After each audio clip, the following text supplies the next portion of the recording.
j'appelle à me rejoindre sur scène effectivement Jean-Baptiste Ménassol et Magali Jouven, qui tous les deux travaillent à l'Institut Agro-Montpellier, enseignants-chercheurs. C'est plus simple de prendre effectivement les micros-mains, je pense. Vous serez un peu moins figé derrière votre pupitre. On va peut-être juste se présenter, et puis Faites après, donc. on parlera l'un après l'autre. Donc, j'ai la parole. Sans politesse, je continue. Donc, voilà. En fait, on a des spécialités complémentaires par rapport à cette présentation. Donc, moi, je travaille depuis très longtemps sur la conduite du pâturage.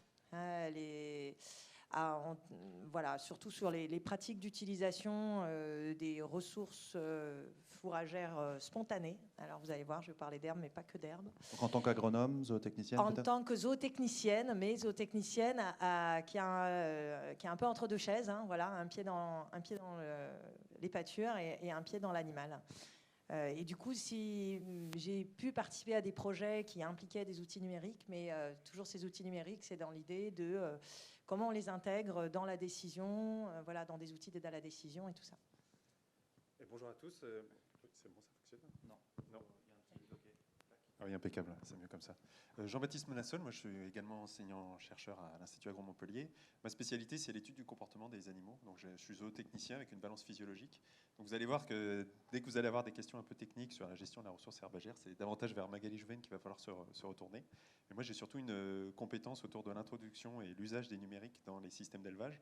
Systèmes d'élevage pastoraux parce que c'est notre objet de recherche dans mon UMR, l'UMR Selmet, mais aussi parce que à travers les différentes expérimentations que j'ai pu réaliser, j'étais amené à développer des outils et échanger avec des utilisateurs d'outils numériques en élevage. Donc c'est là où j'ai fait un peu ma deuxième compétence après l'étude du comportement animal. On rentre dans le dur ? Allez, on y va. Qu'est-ce que c'est que le pâturage ? Voilà. Qu'est-ce que c'est que le pâturage ? Où est-ce qu'on en trouve ? Qu'est-ce que ça représente ? Alors, désolé pour ceux et celles qui connaissent déjà. Donc, juste le pâturage, c'est vrai qu'on parle souvent, on dit l'alimentation à l'eau ou l'alimentation au pâturage. Okay ? Donc, on pense le pâturage, c'est ça, en fait. C'est un animal qui a la tête dans l'herbe. Sauf qu'en fait, le pâturage, c'est pas que ça.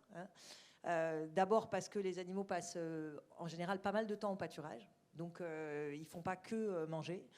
Ils se reposent. Et alors, c'est là où, effectivement, des problématiques d'ombre et d'accès à des abris, même par rapport à des intempéries, sont importants.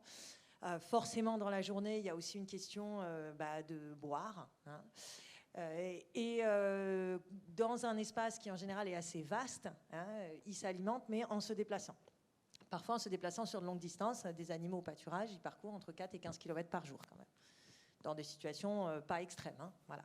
Et puis, on pense souvent toujours d'herbe. Je vous ai entendu parler d'herbe. Attention, on ne mange pas que de l'herbe. Donc ici, vous avez une petite chèvre qui se met sur deux pieds pour manger des feuillages qui sont en haut. Alors, on sait que la chèvre sait faire ça. Les brebis élevées dans ces milieux-là sont capables de faire ça aussi. D'accord ? Et puis, on n'est pas toujours obligé de se lever aussi haut pour aller manger des feuillages non plus. Et du coup, attention, le pâturage, c'est pas que de l'herbe, c'est pas que manger. Et c'est pas que gérer l'herbe, c'est aussi gérer tout un espace qui nécessite d'être aménagé pour que les animaux puissent y vivre bien. Donc, pour l'animal, le pâturage, c'est une manière de se nourrir, qui lui permet aussi d'exprimer des comportements naturels de son espèce. Donc certes, c'est un mode d'alimentation qui est censé être favorable au bien-être animal et à une alimentation qui est respectueuse de la physiologie des herbivores, mais c'est aussi un mode de vie qui permet d'avoir des relations sociales, parce que les animaux sont conduits en groupe et peuvent se répartir géographiquement selon les affinités de groupe. Magali, juste, pardon, pourquoi c'est censé être bon pour le bien-être animal ? Parce que selon comment on prend le bien-être animal, c'est bien ou pas. C'est-à-dire que les animaux dehors, ils sont aussi soumis à tout un tas d'intempéries. Ils sont soumis à la prédation. Ils sont soumis à des accidents. Et du coup, par exemple, la mortalité des jeunes à l'extérieur est bien supérieure à la mortalité des jeunes qui sont élevés en bâtiment. Voilà. Donc selon comment on mesure ça... c'est pas tout blanc ou tout noir. Voilà.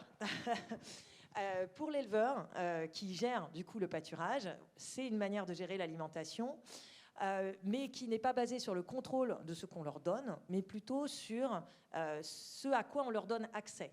Donc on donne accès à un espace qui va être plus ou moins aménagé et qui va être plus ou moins riche dans une diversité de ressources. Et alors en fait, la logique du coup de gérer l'alimentation plutôt en aménageant l'espace et en organisant l'utilisation d'un espace vaste par des animaux. C'est une logique quand même très très différente que d'amener exactement ce qu'il faut dans une auge.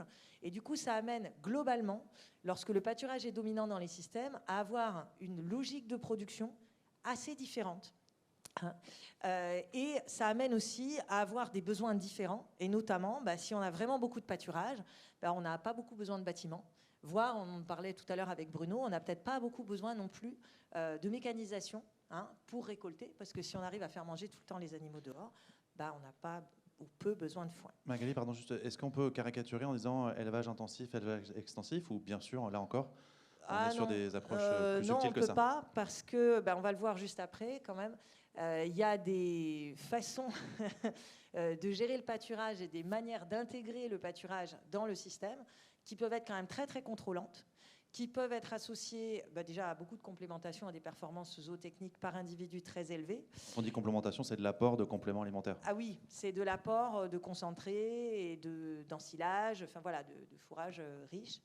Donc non, ce serait simpliste. Par contre, c'est vrai que la logique que je viens de décrire, elle s'exprime d'autant plus dans des systèmes extensifs qui acceptent une production faible par l'animal et qui ont un chargement faible, c'est-à-dire peu d'animaux par unité de surface. Donc, voilà. Potentiellement moins de charge, mais peut-être plus de marge, ça dépend des systèmes. Alors, pour que le pâturage se passe bien, parce que c'est pas tout de mettre des animaux dehors, on pense que ça se fait tout seul, non.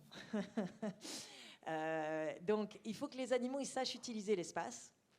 Donc, identifier, prélever ce qui est bon pour eux parmi la diversité de ce qu'ils trouvent, et qu'ils aient aussi, du coup, les compétences et le temps pour le faire. Ça veut dire qu'un animal qui n'est pas préparé, pas élevé, qui n'a pas appris, voilà, il ne sera pas forcément capable de tirer parti de toutes les pentes, de toutes les plantes qui existent. Ensuite, il y a cette question de l'aménagement. L'éleveur, il est censé aménager quand même l'espace pâturé pour qu'il contienne le nécessaire. Donc, on a parlé eau, abri, espace de regroupement, diversité dans la végétation, des clôtures aussi pour protéger peut-être de zones qui sont dangereuses. Et puis, il y a quand même l'idée que l'éleveur, il se fait chef d'orchestre, et notamment d'essayer d'associer des groupes d'animaux qui ont certaines compétences et certains besoins à des espaces de pâturés. Donc des surfaces qui ont des caractéristiques dans la topographie, dans la végétation disponible, sa densité, sa qualité, sa diversité, qui correspond à ce que le groupe d'animaux a besoin et qui correspond à ce qu'il est capable d'utiliser. Donc l'adéquation offre-demande. Voilà, dans l'espace et dans le temps. Et sachant que les animaux, donc on peut, le pâturage, ça concerne tous les herbivores d'élevage, mais ces herbivores d'élevage n'ont pas en général entre espèces exactement les mêmes aptitudes pour des raisons à la fois morphologiques de taille et parfois d'appareil buccal aussi, la largeur de l'arcade incisive. Plus on a une petite bouche, plus on est capable de sélectionner finement et de prendre par exemple des feuilles entre deux épines. Plus on a de dents, comme le cheval, les ruminants n'ont pas de dents en haut et en bas. Ils n'ont que des dents en bas, les incisives.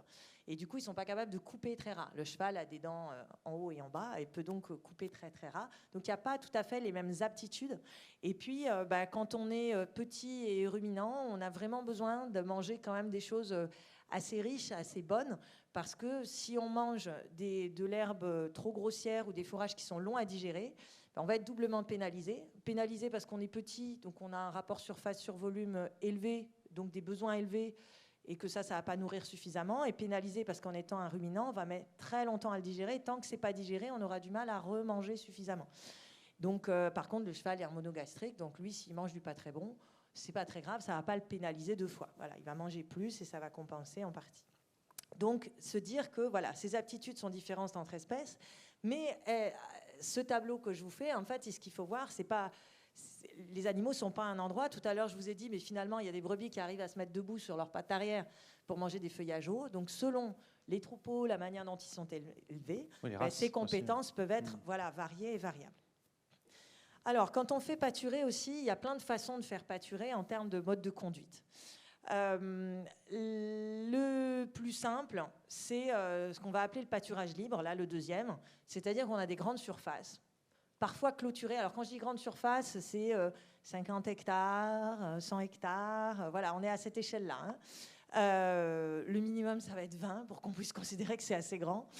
Et dans ces espaces-là, soit on a une clôture, soit finalement ce sont des zones assez marquées par des barrières géographiques. Donc on va lâcher les animaux là-dedans et ils vont se débrouiller pour pâturer. Et en général, on les lâche pendant plusieurs mois de suite, d'où le terme de pâturage libre.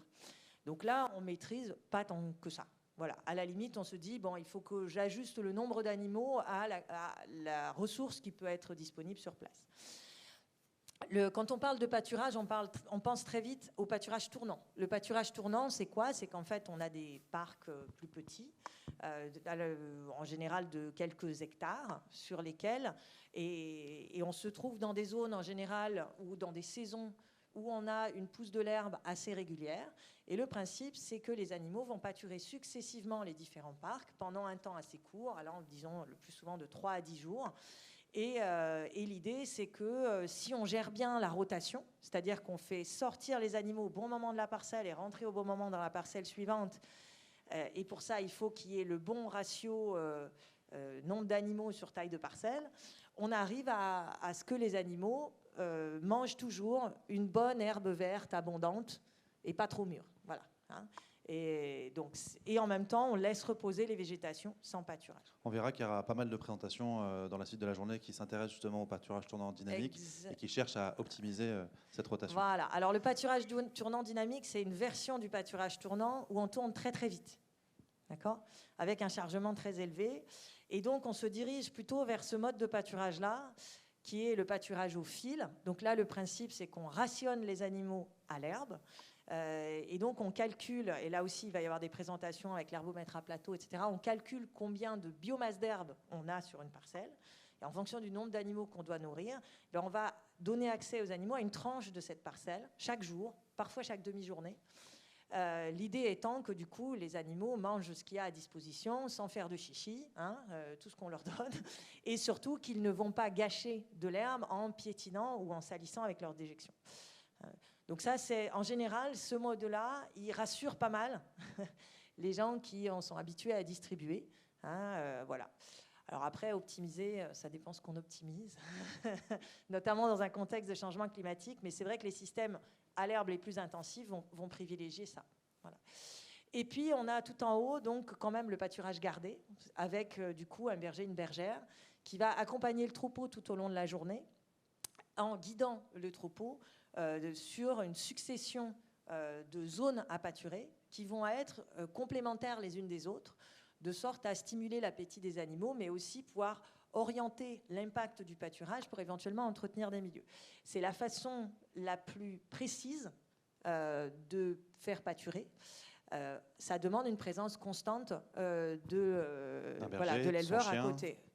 Avec éventuellement des chiens, c'est pas obligatoire. Souvent, il y a un chien de troupeau. Plus souvent encore, il y a des chiens de protection aujourd'hui. Voilà. Lorsque l'éleveur ou berger est tout le temps avec son troupeau, il le voit. Il voit ce qu'il fait, il voit où il est, etc. Il faut aussi pour que le berger ait une sacrée compétence. C'est pas qu'un gardien de troupeau, c'est aussi du coup il faut qu'il ait la compétence d'orienter vers les bons espaces. L'avantage de quand on est tout le temps, c'est comme on voit, on développe cette compétence par l'observation. Dans les autres cas de pâturage, l'éleveur n'est pas avec son troupeau toute la journée et du coup ne voit pas ce qui se passe. Vous voyez où je veux en venir. Alors, le pâturage, si on en parle aujourd'hui, c'est que c'est a priori intéressant. Alors, c'est intéressant si on n'achète pas trop de clôtures et de quads, parce que ça peut être une alimentation à moindre coût. C'est intéressant si on le gère bien, parce que comme l'ingestion des animaux est répartie dans le temps, ils bougent, ils sont en plein air, ils sont en général moins serrés, donc c'est a priori favorable au bien-être animal, avec les limites qu'on a mentionnées tout à l'heure. Ça a été montré là, dans les 30 dernières années que l'alimentation à l'herbe est un facteur de différenciation en termes de qualité organoleptique, un facteur d'amélioration de la qualité nutritionnelle des produits animaux, en particulier les produits laitiers, mais aussi les produits viande. Et c'est un vecteur d'image positive qui est requis, alors de manière plus ou moins stricte, dans un certain nombre de cahiers des charges.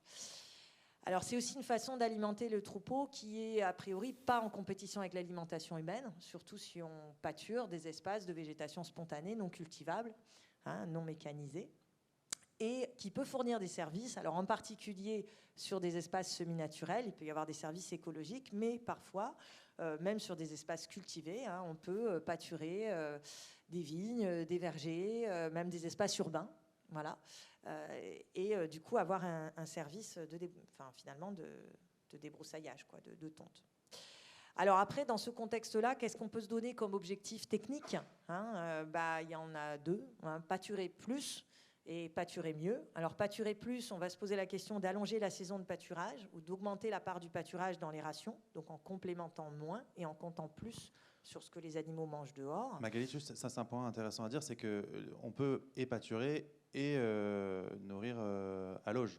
Oui, c'est pas forcément alors la ou tout plupart blanc des ou tout blanc, systèmes, là encore, ouais. voilà, la plupart des systèmes bovins laitiers en particulier, ou ovins laitiers, ou caprins laitiers, la plupart des systèmes laitiers, en fait, quand les animaux sortent au pâturage, ils sortent entre les deux traites, entre la traite du matin et la traite du soir. Parfois, dans nos zones méditerranéennes, ils sortent entre la traite du soir et la traite du matin quand il fait trop chaud la journée.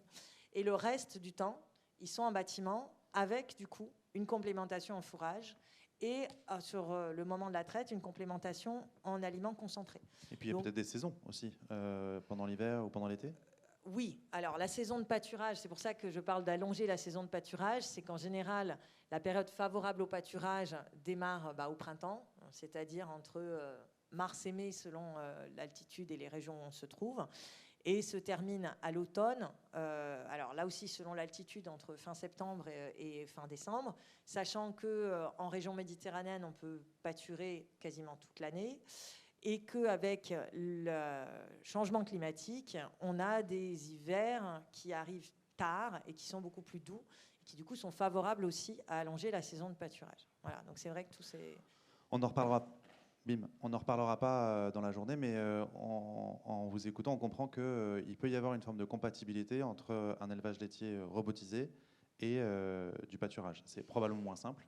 Alors, il y a des collègues en Suède qui ont étudié ça. Peut-être pas qu'en Suède, mais je connais les études en Suède. Et la problématique que ça pose, ce sont les déplacements des animaux. Puisqu'en fait, quand on a à la fois des animaux en bâtiment et des animaux au pâturage, il faut gérer les déplacements entre les deux. Et donc, selon comment est situé le bâtiment, comment sont situées les pâtures, c'est plus ou moins facile. Et on a des systèmes qui essayent d'ouvrir le pâturage aux animaux en ayant un robot de traite. Mais du coup, en fait, il faut qu'il y ait un accès direct du bâtiment à la pâture et que les animaux puissent aller et venir. Et potentiellement, voilà. Le robot de traite est utilisé comme une salle de traite et pas forcément dans sa logique... Ah si, même dans sa logique self-service. Self-service, ok. Ouais. Je ferme cette parenthèse, du coup, pâturer mieux. Pâturer mieux. Alors, pâturer mieux, ça veut dire quoi? Ça veut dire, en fait, faire en sorte, si on veut réduire la complémentation, que les animaux y trouvent quantitativement et qualitativement tout ce qu'il leur faut à l'extérieur. Et donc ça, c'est à la fois quelque chose qui dépend de qu'est-ce qu'on offre en diversité. On est de plus en plus allé vers, même dans des prairies cultivées, des prairies multi-espèces. Et ça dépend aussi les compétences des animaux et de la conduite qu'on applique. Pour qu'ils prélèvent, ils soient capables de prélever le maximum. Et puis pâturer mieux, ça peut être aussi se dire pâturer, c'est pas juste alimenter mes animaux, c'est aussi rendre des services. Certains aujourd'hui sont rémunérés comme l'entretien des pare-feux incendies par exemple, ou certaines formes d'éco-pâturage. De même peut-être on aura une rémunération de ces services-là et ça contribue aussi à l'équilibre économique des entreprises agricoles. Alors, en Europe, j'avais cherché des cartes un petit peu pour que vous voyez où il y a des prairies, des pâtures en Europe. Alors, ce qui est très compliqué, c'est qu'en fait, les statistiques sur chaque pays sont en général basées sur la politique agricole commune et, selon les pays, il n'y a pas tout à fait les mêmes choses qui rentrent dans la dénomination prairie. En France, nous sommes le pays qui accepte le plus de surfaces hétérogènes de type plutôt parcours, c'est-à-dire herbes, ligneux, voilà ce qu'on a un peu autour en Méditerranée, même des zones arborées, dans les déclarations. En Espagne et au Portugal, ils ont certains systèmes agroforestiers qui rentrent aussi dans ces dénominations-là, mais selon les pays, c'est pas pareil. Donc c'est très difficile d'avoir des statistiques qui sont égales en fait en termes de méthodologie entre pays. Donc là, la carte que je vous présente, elle a été faite à partir d'un travail par télédétection. Mais même ça, c'est compliqué parce que je pense qu'il y a eu un filtre sur les surfaces agricoles. Voilà. Et donc, selon ce qu'on a le droit de déclarer en surface agricole ou non agricole, selon ce filtre, qu'est-ce qu'on peut voir? Déjà qu'il y en a à peu près, donc là, on s'intéresse au vert, hein, voilà, sachant que la dénomination grasslands en anglais est utilisée au sens le plus large comme pâture, y compris s'il y a des buissons, voilà, ou quelques ligneux sur les pâtures. Donc déjà, il y en a partout en Union européenne, y compris dans les pays où on n'a pas de données, là, il y en a plein. L'autre chose, c'est que là, l'estimation sans doute sous-estimée est à 13% de la surface de l'Union européenne. La France, c'est le plus grand contributeur, peut-être aussi parce qu'on déclare le plus. Et l'Irlande, comme vous pouvez le voir, est entièrement verte. Et donc, c'est le pays qui a la plus grande proportion de sa surface qui est en prairie. Et ce n'est pas un hasard si en Irlande, c'est les plus avancés en termes de réseau. Voilà, Jean-Baptiste vous le mentionnera après. Alors, je vous ai parlé de prairie. Je vous ai dit, la prairie, ça inclut aussi des choses variées. En fait, on distingue en général prairie et parcours. Alors, comme le coup élevage intensif-extensif, prairie et parcours, c'est quand même un continuum. Hein. Donc, entre les deux, il y a des situations où on a une végétation diversifiée, mais majoritairement herbacée, qui, selon où on se trouve, va être appelée prairie ou va être appelée parcours. Mais si on prend les extrêmes, une prairie, c'est, là, vous voyez, dans la photo, là, on est sur le COS du Larzac, dans l'unité expérimentale de la INRAE de la FAGE. Au fond, les surfaces qui paraissent homogènes, là, ce sont des prairies semées. D'accord ? Une prairie, en fait, semée ou pas semée, ça correspond à un couvert végétal herbacé, dominé par des graminées pérennes en général, et qui est dense et relativement homogène. Alors, bien sûr, plus on est sur du cultivé, plus on est homogène, hein, mais de loin, on a l'impression toujours que c'est homogène. C'est semé ou non semé, le plus souvent, sauf en montagne, on est quand même dans des surfaces assez accessibles. Hein. Si ça a été semé, c'est normal parce que c'était mécanisé. Si ça n'a pas été semé, pour être en prairie, ça veut dire que y a une action quand même de pâturage assez régulière, assez intensive, et donc ce sont des surfaces faciles à utiliser souvent. Hein. Donc ce sont globalement des surfaces de pâturage assez confortables. Voilà. Et on distingue des prairies temporaires qui sont semées, des prairies permanentes qui ont peut-être été semées il y a très très longtemps, mais qui désormais ne sont plus retournées sur semées, même si dans les dénominations PAC, des fois maintenant on a des petites autorisations, et des prairies semi-naturelles qui en théorie viennent d'un défrichement et d'un entretien par le pâturage. C'est intéressant de se dire ça, c'est que les prairies, c'est pas qu'un espace naturel, c'est un espace géré par l'homme. Ah non, via l'élevage. C'est clairement un espace géré par l'homme. En fait, des couverts herbacés dominés par des graminées pérennes comme ça. Il y a les savanes, et on n'en a pas. Et puis, il y a des couverts stépiques, mais à part la steppe de Cros, qui est plutôt dans la catégorie parcours d'ailleurs, hein, on n'en a pas. Donc, à moins qu'on monte vraiment au-dessus de 2000 mètres d'altitude en montagne, et donc là, on n'a plus beaucoup de graminées pérennes parce que les conditions sont trop compliquées. Du coup, on a plein de plantes annuelles, voilà. Mais on a un couvert quand même qui paraît essentiellement herbacé pour des raisons écologiques. Sinon, effectivement, ça reste prairie parce que c'est anthropisé. Par contre, ça a un intérêt écologique parce que depuis le temps que c'est comme ça, il y a quand même tout un tas d'espèces animales et végétales qui sont inféodées à ces milieux. Et donc, même si c'est entretenu par l'action de l'homme, c'est intéressant du point de vue écologique. J'espère que Maxime ne va pas me contredire. Les parcours. Les parcours. Alors, les parcours, c'est l'inverse. Donc, les parcours, on a peu de graminées pérennes par rapport aux prairies. On a une diversité d'espèces plus importante avec des plantes annuelles, des diverses, etc. Et surtout, en général, on a des arbustes. Alors, ce sont des zones non mécanisables, à la fois par la présence de ligneux et à la fois parce qu'en général, on va les trouver dans des terres peu intéressantes du point de vue agricole, peu de sol ou conditions climatiques qui ne sont pas favorables à la culture. Donc, on les repère de loin parce que c'est hétérogène et ce qu'on peut retenir, c'est que c'est peu productif en herbe. Alors, par contre, il peut y avoir plein de ressources à manger sur les ligneux, mais en général, en herbe, c'est peu productif parce que la production est très saisonnée, parce qu'il y a aussi du coup des plantes annuelles. Et puis parce que, par exemple, en garrigue ou là sur l'Écosse, il n'y a pas de sol, donc ça sèche tout de suite. Et ça peut avoir un intérêt c'est ligneux en termes qualitatifs ou quantitatifs? Ah oui, tout à fait. Par Alors là, rapport à dans de la l'herbe, photo, c'est les buis, c'est pas ce qu'on mange le plus.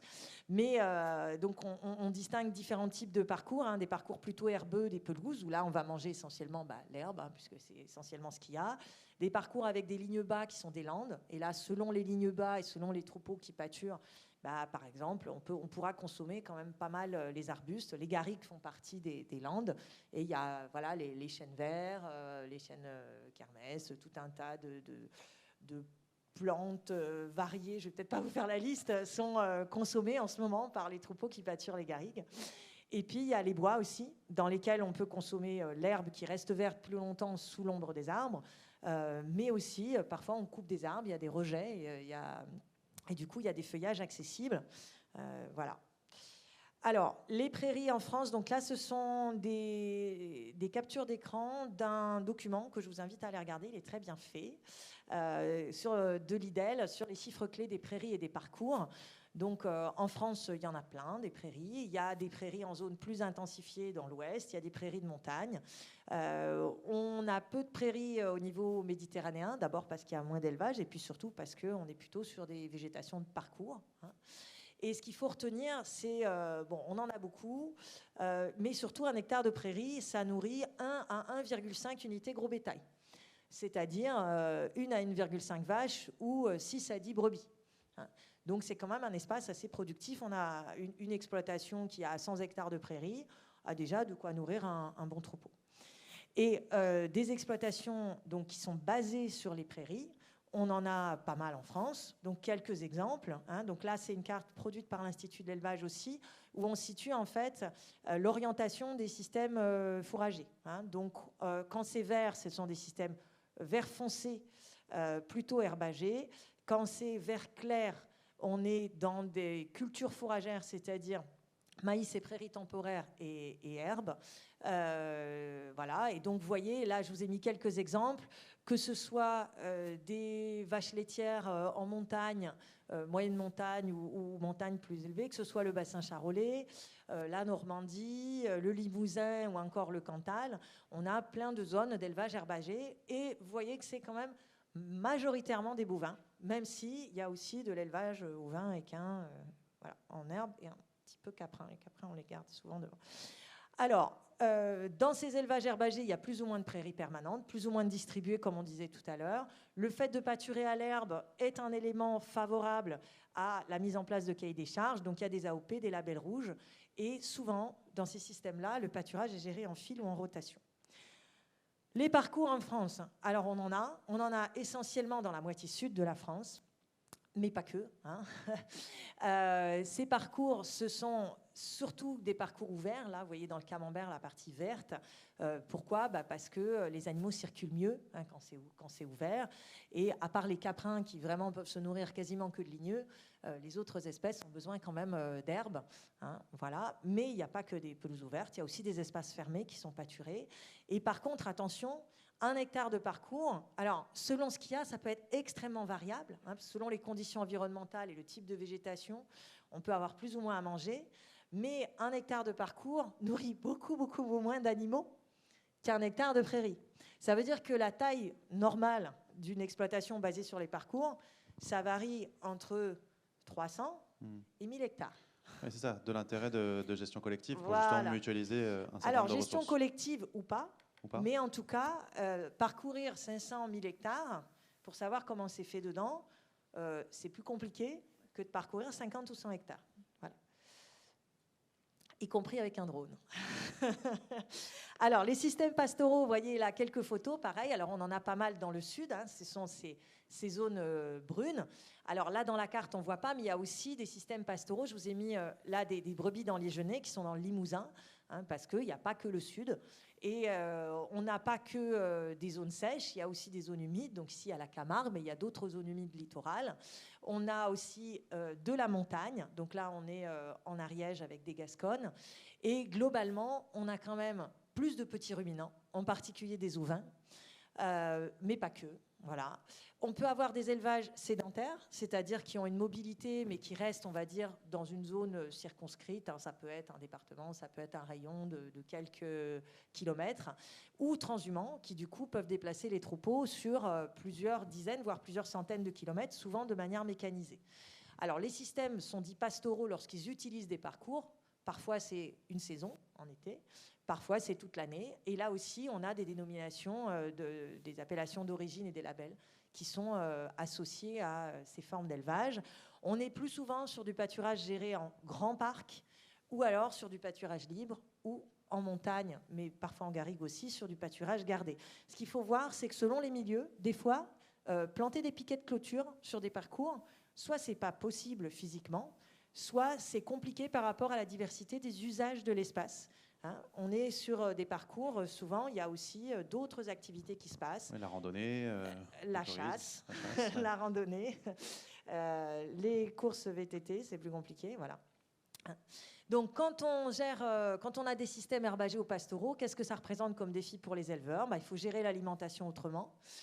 Pour gérer l'alimentation autrement, il y a quand même une question qui se pose autour de qu'est-ce qu'il y a à manger là-dedans, en particulier dans des espaces de parcours.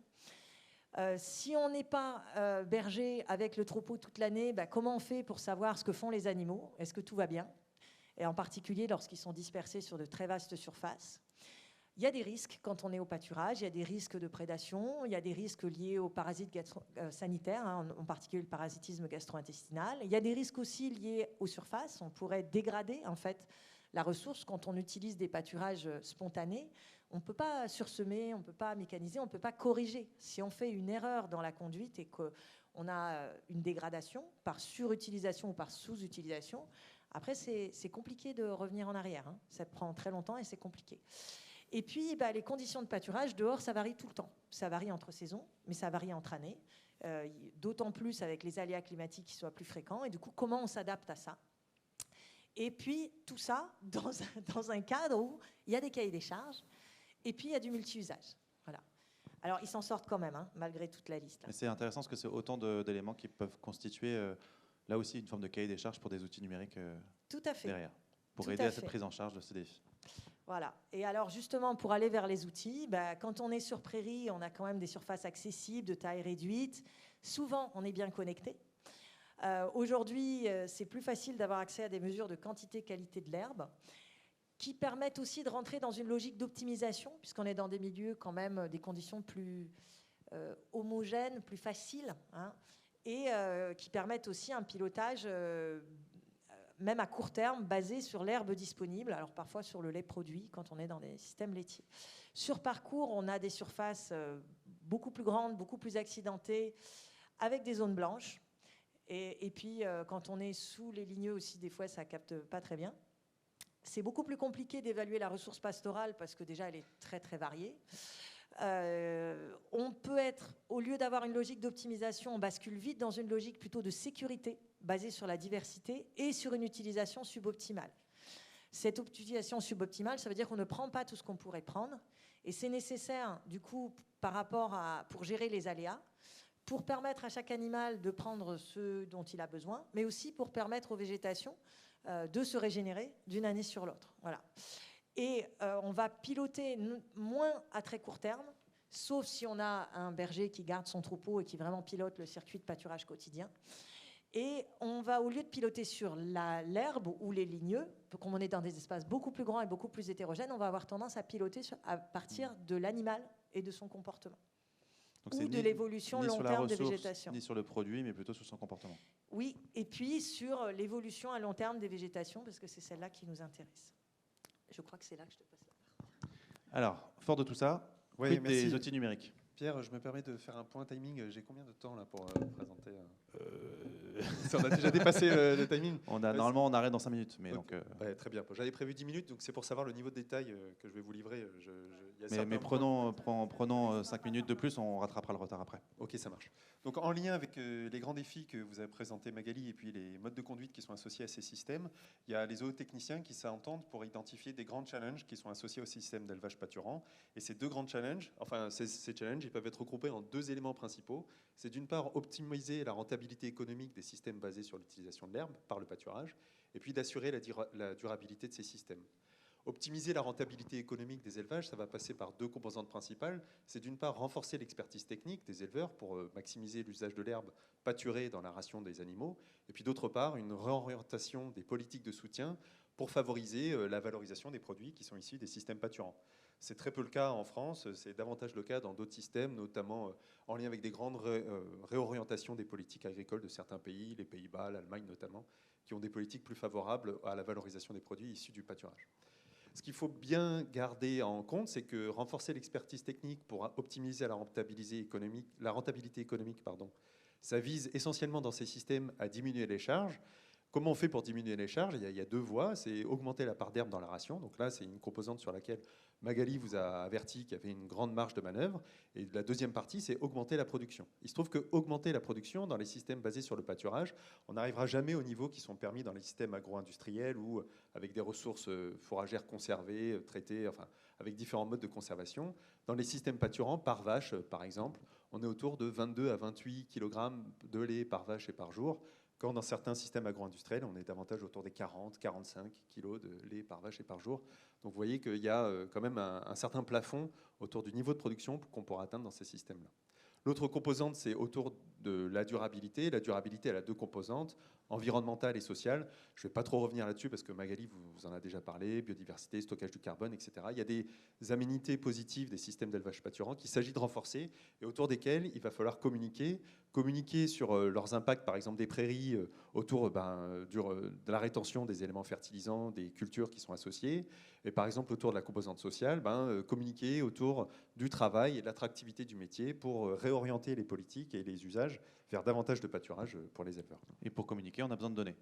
On a besoin de données, on a besoin de sous aussi. C'est un peu le même enjeu qu'on a autour du bien-être animal. Il y a un sous-investissement dans les politiques agricoles, des moyens qui sont alliés aux communications autour, par exemple, de la prise en charge du bien-être animal, et pour justifier de comment les systèmes d'élevage pâturant ont un impact positif ou pas, ça dépend des situations, sur le bien-être animal. Donc pour répondre à ces challenges, l'éleveur il a accès à ces trois composantes principales dans son système, sa ressource herbagère, sa prairie ou ses parcours, c'est les aménagements dans l'utilisation de ces surfaces et puis évidemment les animaux. Donc il y a déjà des grands objectifs qui ont été identifiés en France par une étude, un papier de positionnement de Perrault en 2015 qui a annoncé déjà qu'il y avait une nécessité d'augmenter les rendements des prairies de 1 tonne de matière sèche hectare à 3 tonnes de matière sèche hectare à travers des actions autour des engrais, du sol et du climat, la maîtrise du climat. Et puis, dans les systèmes irlandais, on identifie que chaque tonne de matière sèche d'herbe supplémentaire dans la ration, ça représente un bénéfice économique qui est appréciable pour ces systèmes-là. Ça va être d'améliorer la qualité des couverts, avoir des techniques qui sont davantage suivies et orientées pour pouvoir maximiser la part d'herbe dans la ration. Et puis autour des animaux, ça va être choisir des animaux qui sont adaptés en lien avec les différents éléments que vous a présenté Magali. Donc autour de ces challenges, on peut se poser la question, est-ce que le numérique il est adapté pour répondre à ces challenges ou pas ? Avant de rentrer dans les détails du numérique, on peut se poser la question, est-ce que le contexte est favorable ? Là, je vous présente un tableau qui est issu des travaux de Vincent Châtelier, c'est un ingénieur de recherche INRAE. Ça fait plus d'une dizaine d'années qu'il travaille sur les différents indicateurs de productivité du travail en agriculture. L'indicateur de productivité du travail qui est ici présenté, c'est le résultat comptable avant imposition par nombre d'UT, enfin d'unités de travail agricoles non salariées, c'est-à-dire par exemple tous les associés d'un élevage, tous les personnes qui sont employées dans un élevage ou dans une exploitation qui ne sont pas salariées.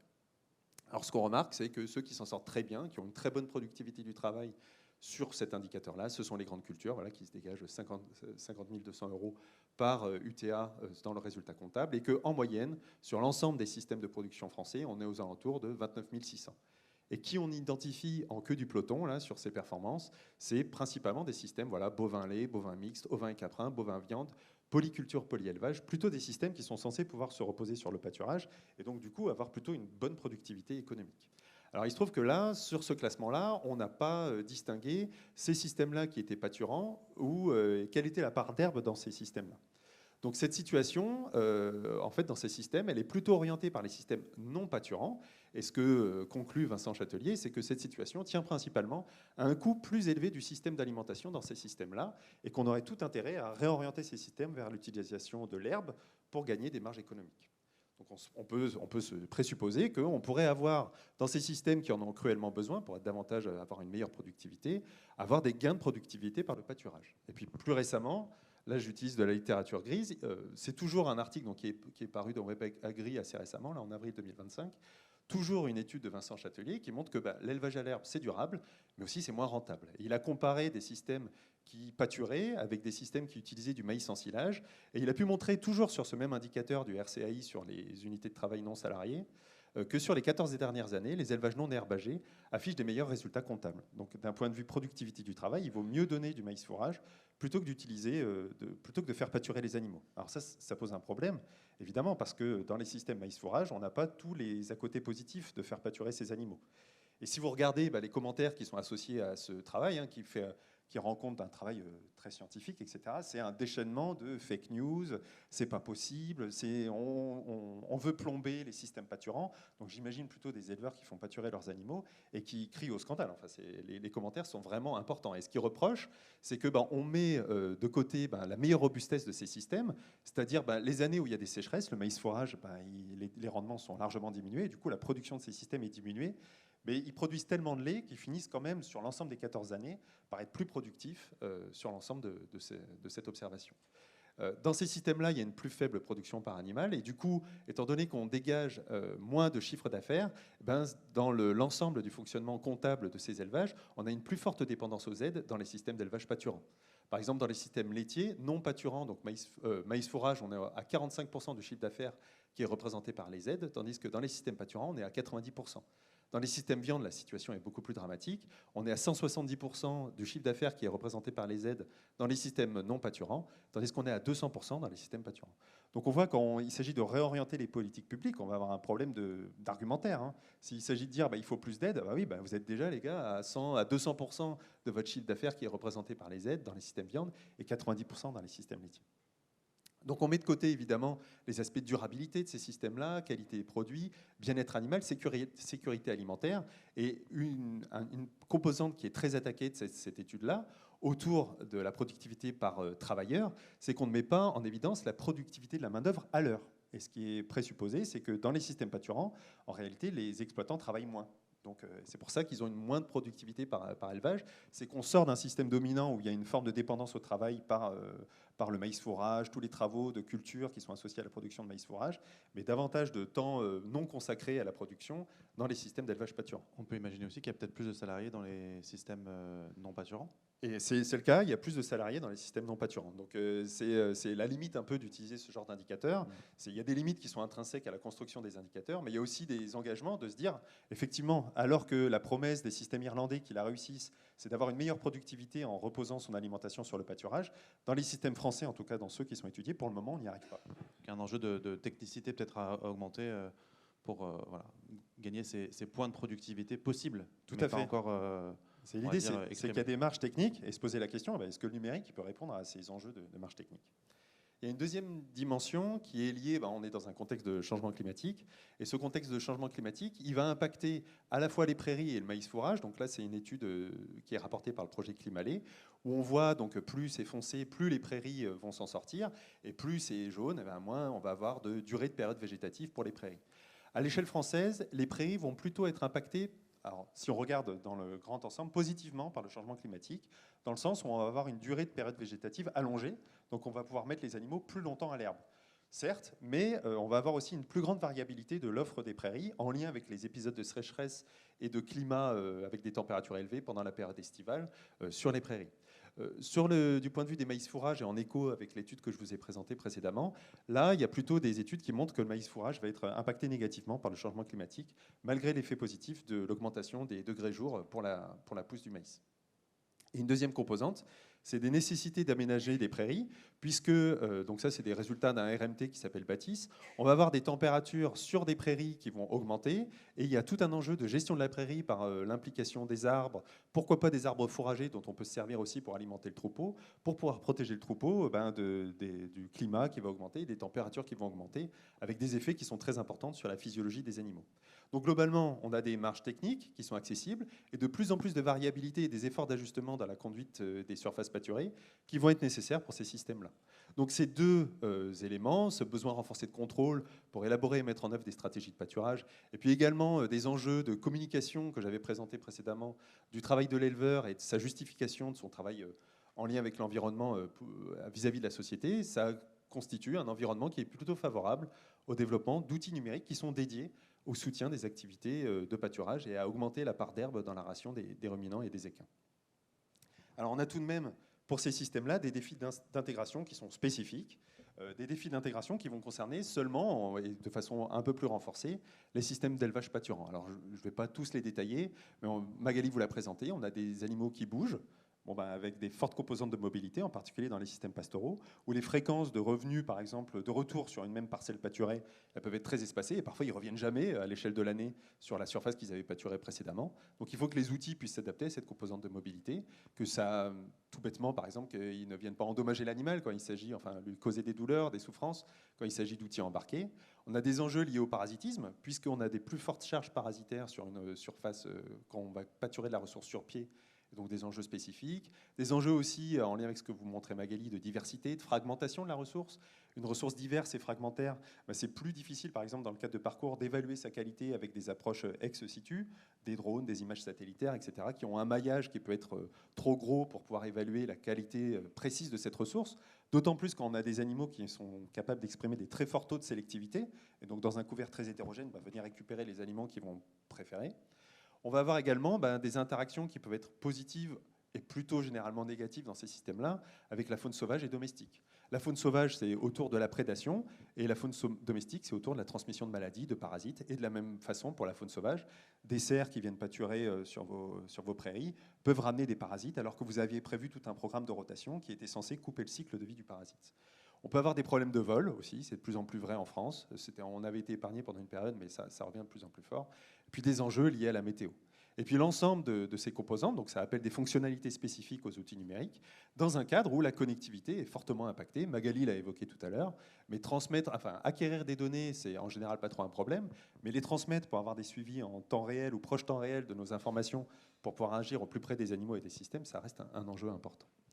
Donc, globalement, dans ce qui existe et ce qui va vous être présenté, après coup, on va voir qu'il y a beaucoup de progrès qui ont été faits autour des technologies numériques pour accompagner les systèmes d'élevage basés sur le pâturage, mais que globalement, initialement, on avait peu de technologies qui étaient conçues spécifiquement pour ces systèmes, et puis quand on utilisait ces technologies, on avait des impacts modérés dans ces systèmes d'élevage.